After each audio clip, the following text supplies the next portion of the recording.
Good evening, everybody. Thanks for joining us for another Team and Ambitions video.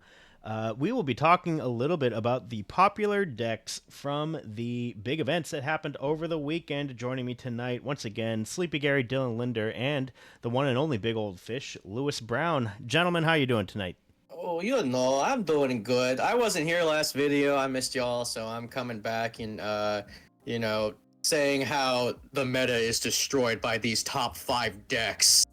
So, Yeah, you're actually supposed to put the clickbait in the thumbnail, not the video itself. But yeah, I'm doing good. Happy to be talking about Lorcana again. Andrew, put my words into the thumbnail.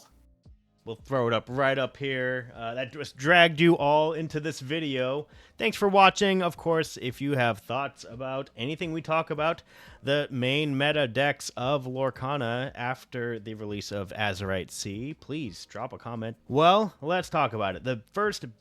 Probably the biggest event that has happened in Lorcana in its entire history at this point. The European Championships. What an event. Lots of controversy with the LCQ format. They both had a morning and an evening qualifying event. And ironically, the winner of the European Championships was in both and qualified on his afternoon championships. Congratulations to Domingo Martinez on his European Championship victory, and he will be going to Worlds. Well, let's look at these top decks, because when we look at the meta report, we'll throw it up over here, kind of a pretty typical cast of characters. Red-blue, of course, it's been like the top deck amongst the general Swiss population for like the last 5 or 6 DLCs now, and it's no surprise that it's at the top of the European Championships. But when we look at the actual results of the European Championships, we have a familiar foe. Dylan, what do you think about this and the not dead yet Ruby Amethyst? Insert your Game of Thrones memes. What is dead may never die. Classic red purple taking things by storm. It turns out when you give red purple a quester for 2 that has evasive and draws a card, the deck just gets better. What if we gave the most consistent deck more consistency? In fact, we'll make it even more lethal because it quests for 2 too. So it's like, yeah, why not? Why not? And I know a lot of people bemoan that red purple is still a good deck. I personally think every card game needs those pillars, and I'm fine with red purple being a good deck because it's a pillar of the format. If red purple is the best deck, it's a totally fair deck. I'd rather have red purple be the best deck in the game than, like, let's say green steel. Yeah, I'm inclined to agree with what you just said. As a resident red purple enjoyer, it doesn't always feel fair when you're chaining back like multiple be prepared, because that can get really frustrating. But in terms of like, it's one of the decks that actually cheats ink the least. The only way it really cheats ink at all is to sing Friends on the Other Side, or if you're teching the big Sisu shift line. That's really the only thing it does that is like, oh, I get to pay 0 for this effect. Whereas Steel decks are singing songs for free all the time. They're doing multiple actions without paying for it. Whereas Red Purple, just by sheer individual card quality, eventually builds up an overwhelming advantage. But it is, like you said, it's the most fair/least cheaty deck that the game really has. That's prominent in the meta, that is. Let's dive a little bit into Domingo's list specifically, because I think one of the hallmarks of Ruby Amethyst is that with every set change, they add maybe 1 or 2 cards.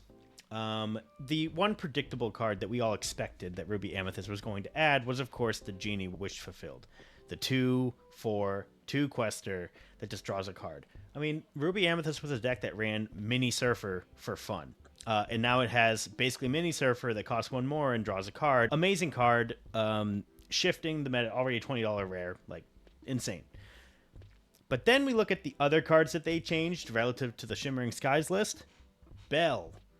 What was that? I don't think anybody really expected that card. Came out of nowhere. Bell was in a lot of decks, specifically like Blurple decks and some purple steel variants, but certainly not in red purple. What do you guys think of that one? I have a very immediate answer for that, and that is the new steel cards that we're seeing played. Specifically speaking to the new Calhoun card and the new Pluto bodyguard card. And although it's not a new card, also Lawrence.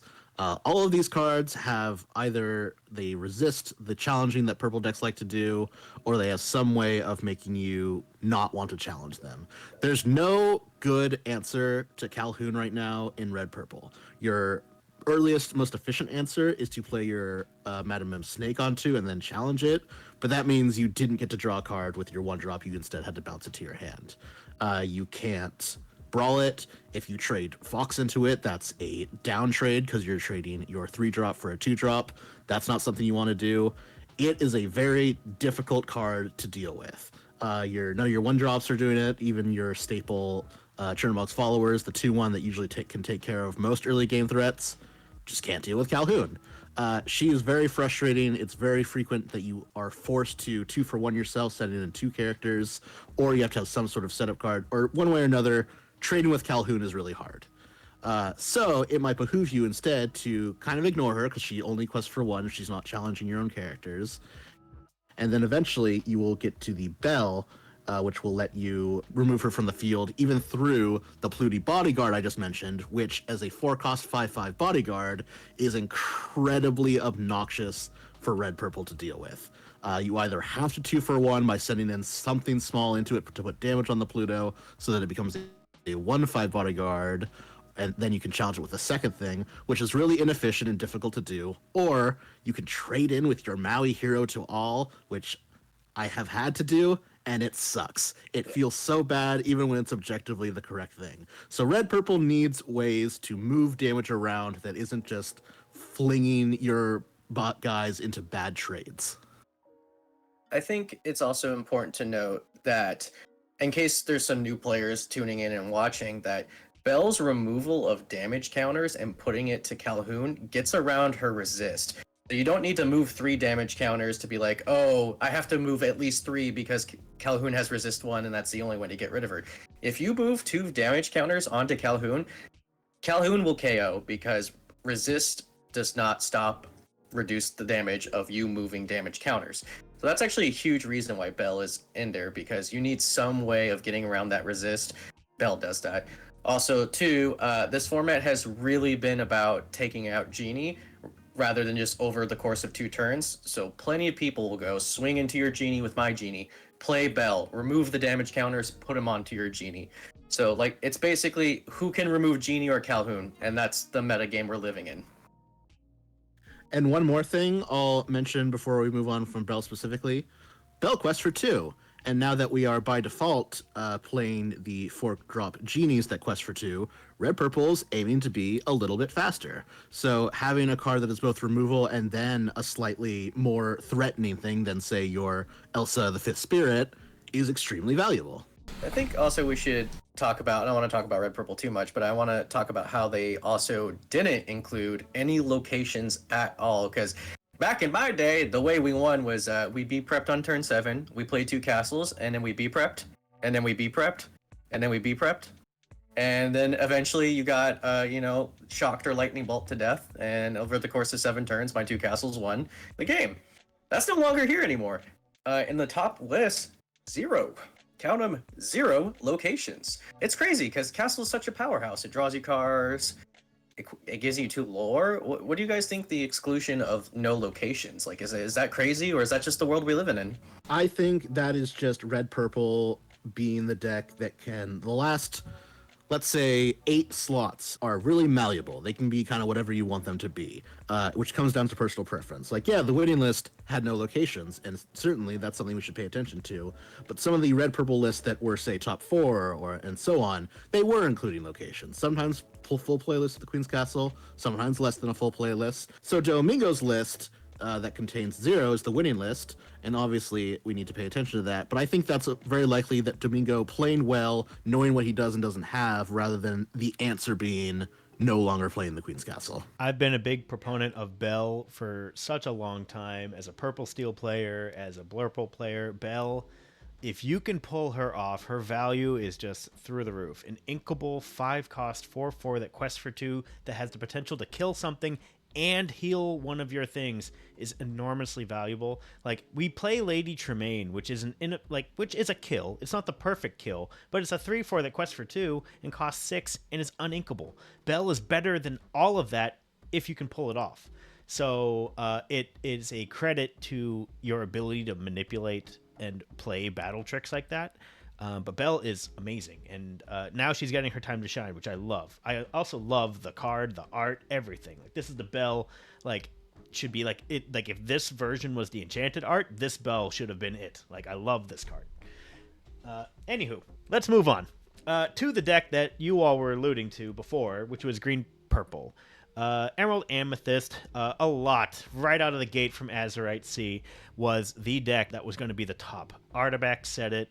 I believe RMB said it, that like, hey, green purple is going to be the deck of the meta, and it showed, right? Like, a lot of people were on it at the European Championship. Did it win? No. Was it in the top 4? Yes. Got second. Very respectable showing. Decent representation in the top 16 and in the finals. Plays a really fast and fairly consistent game that is just like quest and bounce stuff and prevent and protect your dudes, and oh yeah, drop a go-go for like 4 lore. It's amazing. But it didn't win European Championships.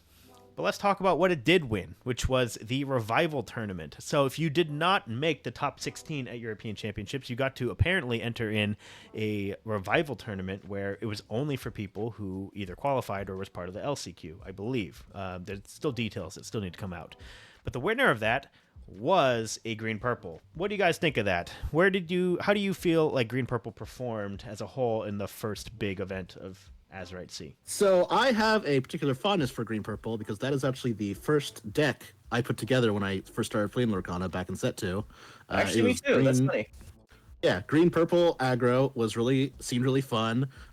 Bounce the card was one of my favorite cards. I felt it was really broken. Hasn't really kept up with more releases, but it's still a very cute and fun card. But yeah, I think green purple was already like a good deck. It was already on people's radar for set 5. I couldn't tell you precisely how well it did in terms of like topping the Lorcana challenges, but it's always a deck you were very aware of, and it was not surprising to run into it at big events. And then it got 2 incredible cards, that being Genie Wish Fulfilled and Go-Go Tamago, like you just mentioned, Andrew. Those cards are both really, really, really strong. Genie speaks for itself. We don't need to harp on about how good that card is. Go-Go Tamago is good for a couple of different reasons. As a 2-cost evasive body, it's already like pretty good. That's not good enough to normally include it in your constructed deck unless you're like specifically running Sir Hiss for reasons, but it also has the mode of being a 4-cost that gains you up to realistically 4 lore, which isn't like impossible to do when you're playing against cards like Maui Hero to All. I watched that happen the other day at locals. Go-Go Tamago gained 4 lore off of a Maui that had been damaged and then was an evasive threat. It's a really, really strong card. Even beyond the obvious, it is a card that threatens opposing green decks' Diablos if they're not at the Hidden Cove. So as a 2-drop, you have a body that you're happy to play it even outside of its activated mode, because it's like, oh, now my free bird draw is not as free as I thought it might have been. Yeah, they just got so many tools. I mean, you just talked about it, but like even Diablo, it's another 1-drop that cantrips. It draws you a card when it dies, so you're never afraid to turn it sideways because it's like, okay, you challenge it, who cares? I get a card draw off it. But also, White Rose is an incredibly static card. It's inkable. It's a 3-mana 3/3 that does a burn effect. Sure, you don't get the lore, you don't get the second lore like Goat does when you bounce it back, but like it trades well, it does its job when it enters, and who knows, you might still just bounce it back to hand so you can recast it so that way it still burns people. They just got so many different tools that it's crazy the amount of tools they got. And I think what's really interesting about this deck is that it can lean one way or the other, right? One of the reasons why I personally don't like hyper aggro is because it's trying to win by like turn 5, maybe turn 6. Otherwise, it just loses the game. It can't catch up. Sure, they have like Gathering Knowledge and Wisdom to like sometimes get you, but once it runs out of cards, it runs out of cards. Where green purple can have starts where it's just like, okay, Merfolk, Bonsai, whatever. Or they'll have turns where they'll just drop a Clarabelle and they're like, all right, red purple player, deal with this as I draw 27 cards, and I like the flexibility of that deck. It can play aggro, and it can play the long game, and I think that's just shows to you how liquid the deck can be, and it's crazy. I agree that the flexibility of the deck is really interesting. Not even in just how you play it yourself, but also how you build it in the first place. You mentioned Clarabelle. If you go through all the topping lists, some had Clarabelles, some had none. There's no definitive, this is the green-purple list you need to play. And part of that is a lack of data, sure, but I think it also shows that there are so many interesting and different ways you can build the deck that you can kind of cater it to your personal preference of playstyle. I played it in DLC Seattle, had a lot of success with it. Very fond deck of mine. I have not yet played it in this set. Part because of the hype, and other part because, you know, I wanted to try these other strategies and get off of purple for a little bit. I know, crazy. But it is so insanely fast. I've played some just like test runs of it. It just gets so many bodies out on the board, and it has such a strong ability to regenerate stuff later, because you're often playing both genie and rabbit. You still have the bounce package to some degree. You still have a lot of aggression in that deck, and you know, if all hell breaks loose, you just, like you said, drop Clarabelle and draw 7, and chances are all those 7 cards are like, you can play like half of them in one turn. Like, that's very, very strong as a deck. Its removal options aren't great. That's why they're playing 4 kits, but still very powerful. Do you really care about removal at that point? Probably not. Like, you just drop dudes, turn sideways. I think that's always going to be a fine deck. I think it just attests to the power of the deck, that they're like, oh, we draw so many cards that friends on the other side is not even needed, because we'll just play Diablos and Genies and Rabbits, and we'll play them again because we play Foxes and stuff. It's so crazy. Friends is not needed. Purple staple card for 30 years to come. And they're like, nah, we don't need it. I do wonder if that was a reflex to possibly thinking that Emerald Steel was going to be pretty high. Also, Green Purple itself runs Ursula, and you know, it really sucks to have a friend's like stolen from an Ursula. So I can see some of the logic there, but yeah, the 20 cards that potentially can draw in that deck is hard to just say, yeah, I still need 4 more that's just draw 2. Let's talk about the most popular deck from the Swiss style tournament, which was Red Blue. They also got a fair amount of help, and I think there's 2 different versions that you could really go with this deck. We can talk about both a little bit, but Sail was such an amazing card for that deck. Really, any blue deck. Like, it's an auto put in for any blue deck. It just adds the consistency that blue was looking for, right? One Jump wasn't consistent. Tipo, really right in the right direction. But Sail is just, oh yeah, I literally just play this and it can ink the card that I drew with Sail, probably, and skip a turn. Like, ramping is usually a very strong mechanic and has always been proven to be that way. Already doing well in DLCs before this. It won a European DLC. Didn't do too great in the Americas, but it won a DLC over there.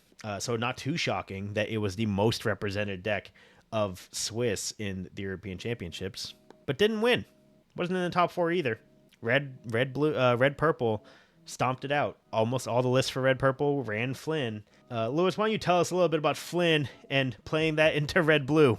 Yeah, so Flynn, I actually was not on for Seattle when I made my top 32, but that was a reaction to, I think there's not going to be as much Red Blue as people thought there was, and Cusco is better versus kind of everything else.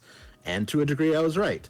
But now, kind of like we were mentioning earlier, how because Red Purple is now playing Genie again, and now we're starting to play Bell again, you want to win the game a little bit faster. And like we were talking about earlier, because you're playing the Genie now that quests for 2 on turn 4 instead of, say, just playing your Rabbit that you're questing for 1 and probably bouncing back to your hand anyway, you are playing that Genie who quests for 2. You're playing that Bell maybe that also quests for 2. You're winning the game a little bit faster. And that means that if you can get that singular trigger from Flynn on, say, your turn 3, that puts you 3 lore closer to your now closer target that you're reaching for. It just makes sense. I am also, when I'm playing at my locals, I'm back onto Flynn instead of Cusco in the context of what Red Purple is now trying to do. Not even to mentioning that Maui Half Shark might gain you an extra lore or two that you didn't have access to back in set 5. The deck is just aiming to be a little bit faster than it was back in set 5. So we're back on Flynn again, and Flynn is Red Blue's Nightmare. That particular angle has not changed, despite them getting several good cards. Yeah, no matter which version of Red Blue you play, right? Because there's the more traditional Tamatoa items, and the other version's still playing it, but a lot of lists are also opting to play Maui Half Shark with Vitalosphere, so that way it gives it rush, they can challenge stuff, and then they can loop their Be Prepareds, or their How Far Girls, or some lists even play a Pirate's Life. So it's really interesting. I don't know how to feel about Red Blue, because the data says it's not doing too hot. Data says it's kind of bad. In the championship, 34% of the meta was Red Blue. 34 decks were registered at Red Blue. And sure, there was about 10 who made it. If you look at the bottom 10 of the lists that made it, you'll find all the Red Blue lists. So its conversion rate was not only terrible given the amount of people who brought the deck, but also the people who did convert, with the exception of one person, also didn't do that well. Like, there was top 8, I'm assuming he's 4th place, and then there's like a top 16, and then everyone else is like top 64, top 128. Like, for the amount of sheer people who brought this deck, an overwhelming majority of the meta, it did horrible. So I don't know how I feel about it. Maybe it's just because the meta's too aggressive for it, and Red Blue doesn't have a good way to combat it. I really don't know. Or it's because the resurgence of Red Purple, and Red Blue was just like, oh, my worst matchup is coming back again. So I really don't know. If I were to guess, and I want to be clear, I don't know either, but it's probably a combination of factors, some of which are something like early on in the set's life, the more aggressive decks get figured out faster than the control decks. Yes. That's true kind of across every trading card game you can come across. Aggro is always a safe bet in the first few weeks of the meta. The more data we have, the more things tend to kind of slow down or skew towards the mid-range control strategies. Obviously, that's not always true, and particularly this set, it looks like aggro got a very real boost rather than like the more flash in the pan boost that was Daisy last set. Who Daisy was a great card, is a great card, but people were like thinking it was going to be aggro Armageddon, which was just not the case in the end. So I think it was as you're thinking, like, they were going into this tournament with even less data than we have from them coming out of it, right? So they can only do so much. You can only theory craft so hard, and reality is never going to align with your expectations anyway. So if this tournament had been a month later, I think those numbers might be different. But at the end, it just comes down to a lot of it can be luck of the draw. And it's worth mentioning that even with this data, well, it's certainly important to pay attention to, particularly because these are all presumably players that are like at the higher level. This is still a very small overall sample size compared to, say, Magic the Gathering, that gets literally thousands upon thousands of matches per week from their online stuff, and that is the kind of data they work with. Whereas we have, you know, we're a growing game. You see multiple hundred people events pretty frequently, and that's awesome. But comparatively, our data is a drop in the pond, right? Yeah. Red Blue makes my head hurt. Like, it's in such a weird spot. Like, I look at I want to give a huge credit to some of the lists that are coming out. Like, I think it won one of the PAX Unplugged tournaments over the weekend. It did get top 8, and 1 top 16 at the European Championships. So it did do okay. Granted, the person that did top 8 is a well-known Red-Blue player, and I think was like one of the innovators of Sisu on Ice. The deck makes my head hurt because it seems like it's trying to do too much. Like, looking at some of these lists, they're cutting out so many items. I think one list I saw is literally just running 4 popsicles just for the Hiram, and I'm like, the amount of connection that you need in order to pull off Hiram popsicle, it for one trigger maybe, and maybe you like ramp into like a Tamatoa and you just cycle it over and over again. It just seems so hard to do. And then like some of the other lists, which still have items, it was only on 8, like 8, maybe 9, like, and one of them is Dime. You don't want to blow up Dime with Hiram, so like that's not an option.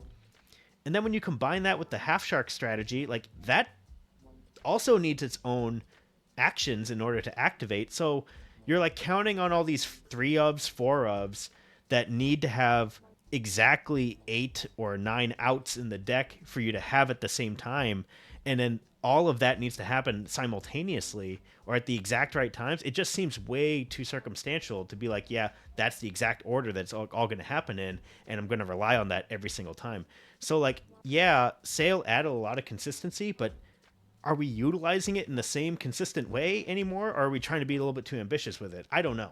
It's tricky, and I don't want to get into like the philosophy of red blue too much, but there's a lot of things. For one, it's a slow combo deck, so it's like, okay, I need my combo pieces, but the problem is I'm too slow, so I have to add all these removals. But now I'm playing Sail, so I can't play too many uninkables, which is usually most of my removal spells. So I have to play more inkables, and I have to fit all the things, my combo, my reaction to stuff, my ramp, in a 60 card shell.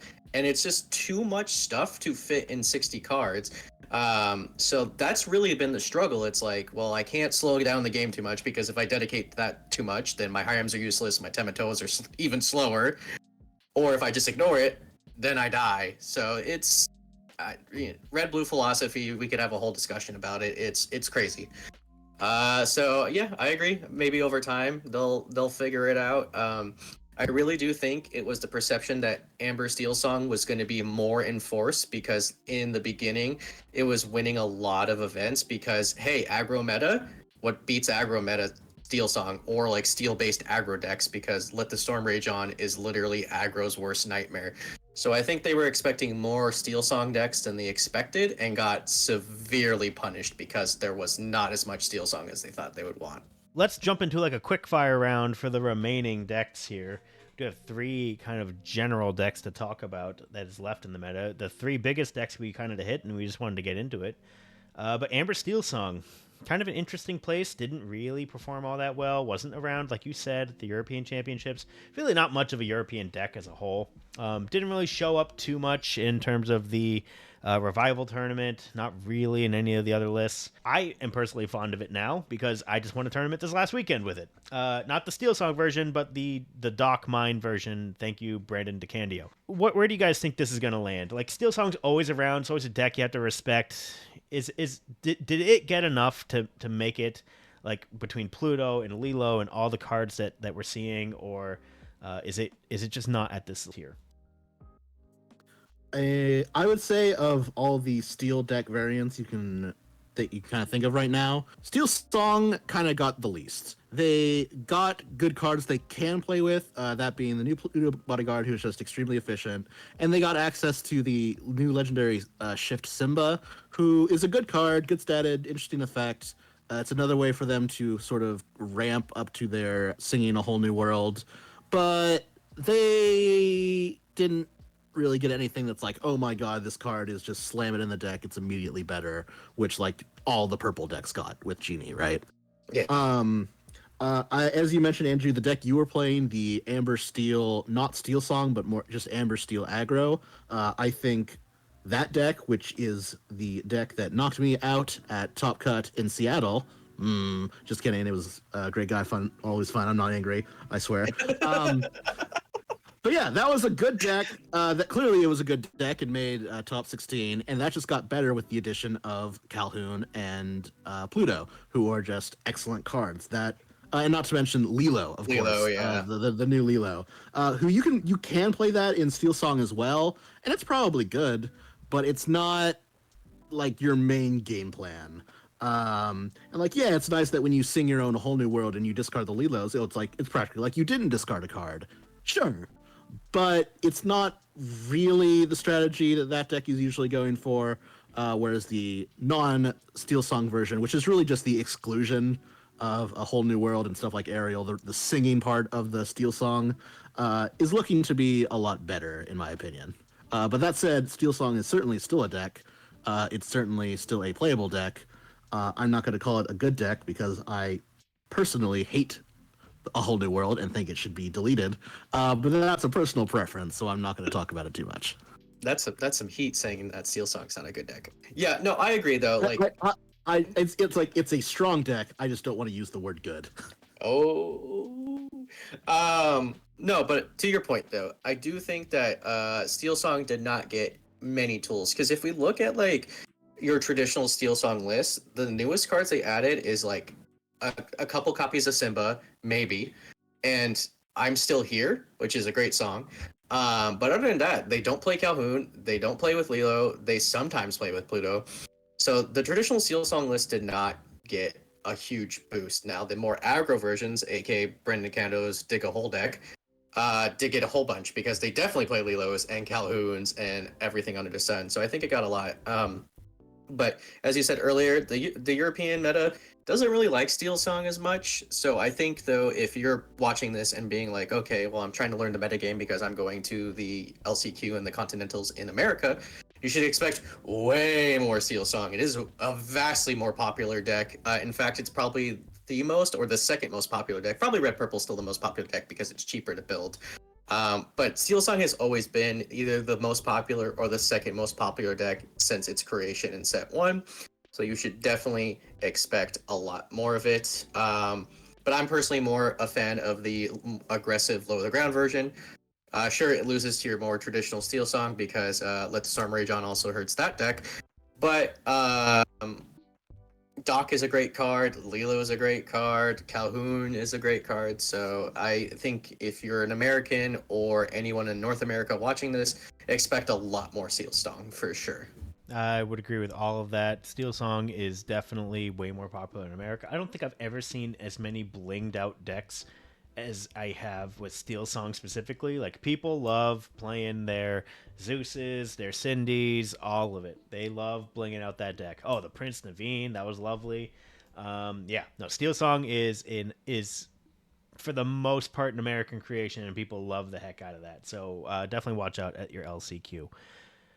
Also, to watch out at the LCQ, Green Steel.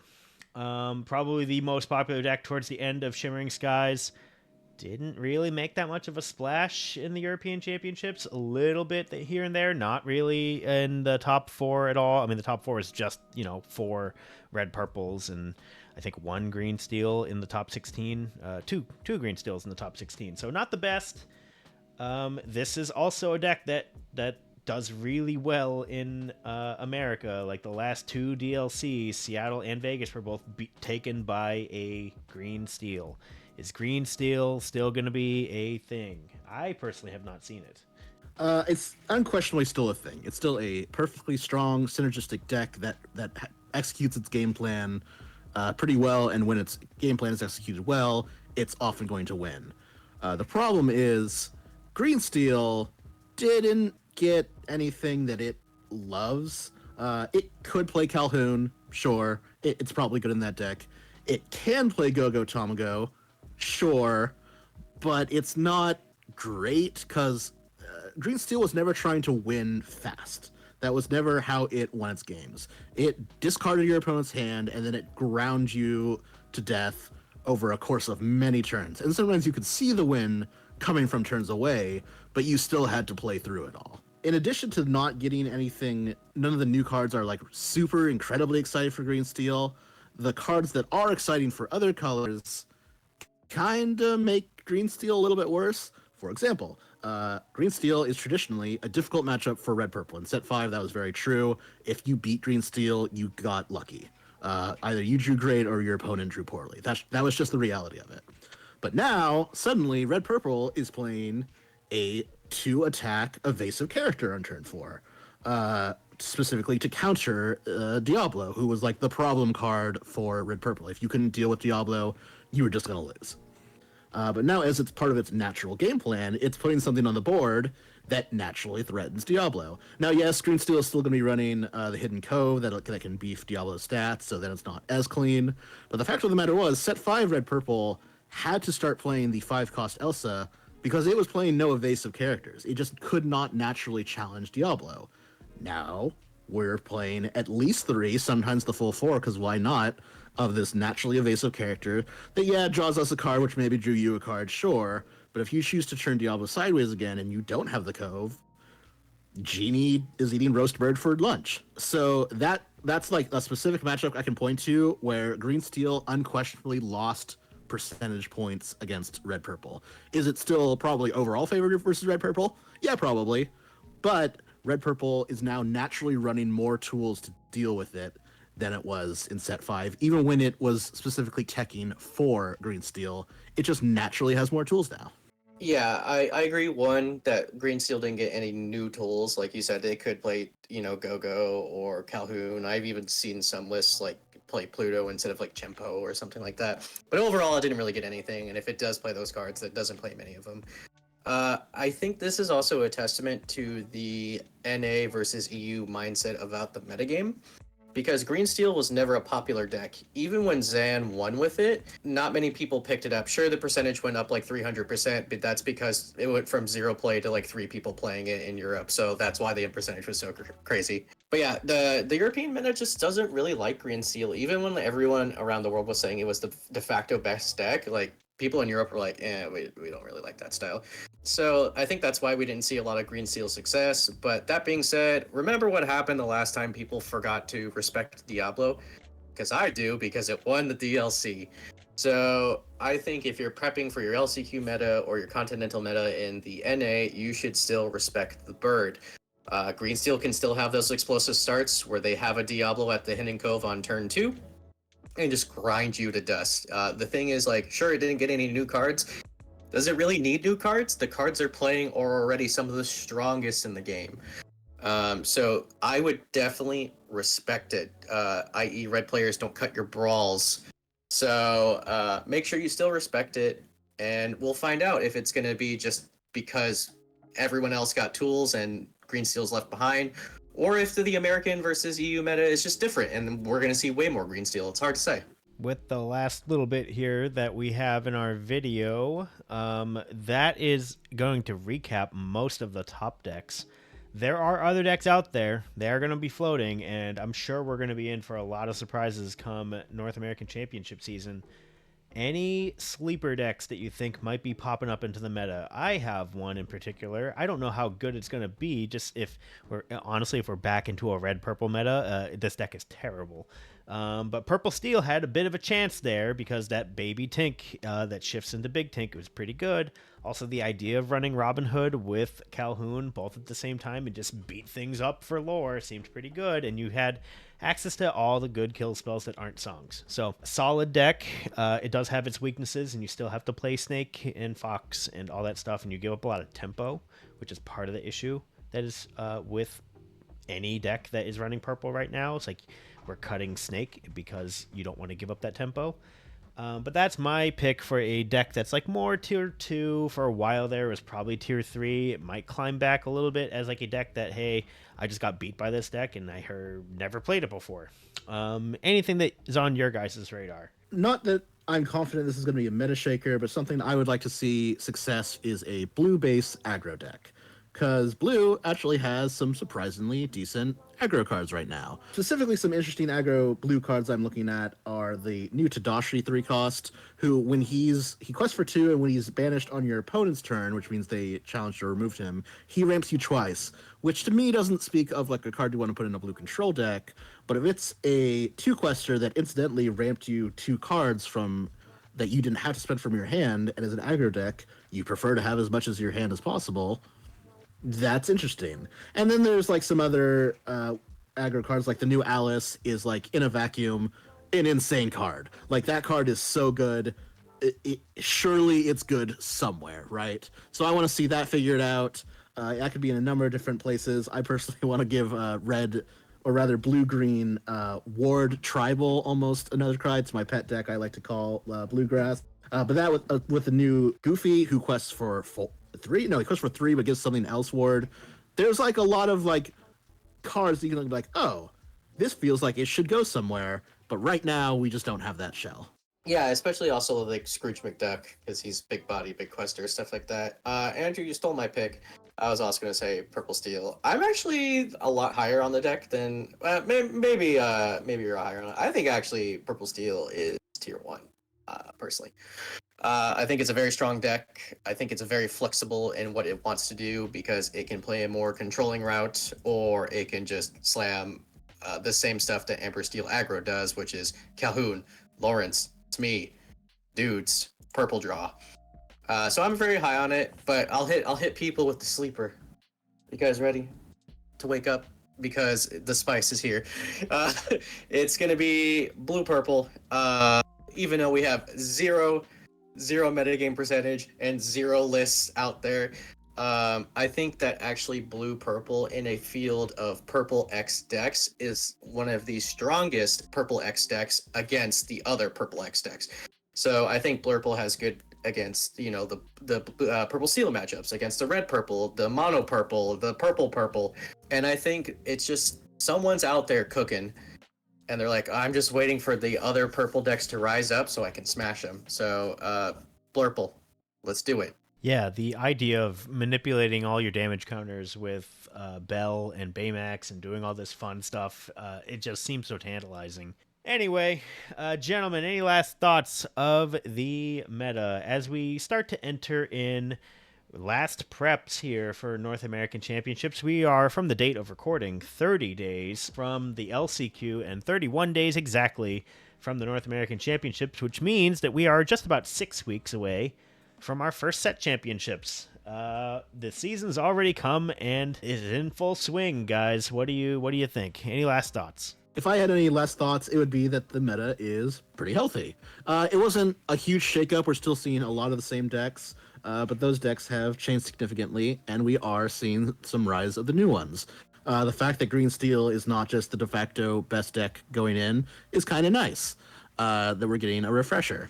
Yeah, people, as you mentioned before, Dylan, people like to bemoan that Red Purple is just the deck that never dies, but it's also like it's kind of better that way. It would be a problem if a new set came out and just completely invalidated what was once an incredibly good deck. That would be a bigger problem than, oh, the decks that were already good got a little bit better, and maybe these less good decks got like an impressive amount of catch up to that level. I think that's always the preferred method of let the weaker decks catch up while still giving the already established decks something new to play with is better than, oh, we gave the unloved decks something insane, and now these decks that you people have been playing with for a long time are basically just obsolete. For me, I think, you know, as somebody who is going to the LCQ and hopefully also in Continentals, I believe in myself for Team Inhibitions, I expect to see the big three. I expect to see a lot of green purple. I expect to see a lot of red purple. And I expect to see amber steel because it's pretty popular out here. And for those of you who are like, what should I play? Honestly, the meta is so good right now and it's so wide. Just play what you know. Because, you know, we don't have a lot of data. We don't have like a definitive best deck. Sure, red purple's on the rise, but now people are going to like expect it and maybe counter that. So it's a whole bunch. So just play what you know, play what's good. And yeah, say hi. I'll be going around playing some games of Lorcana, winning promos for Andrew over there. So yeah, don't forget to say hi. Well, thank you, Dylan, and thank you, Lewis, for our discussion here about the meta 1 month into the Azurite C release. Once again, drop a comment if you have opinions about any of the decks that took either PAX Unplugged, the European Championships, the LCQ, the Revival Tournament, any of it. Just let us know your opinion, and we will see you in the next one. Y'all have a good night. Every time.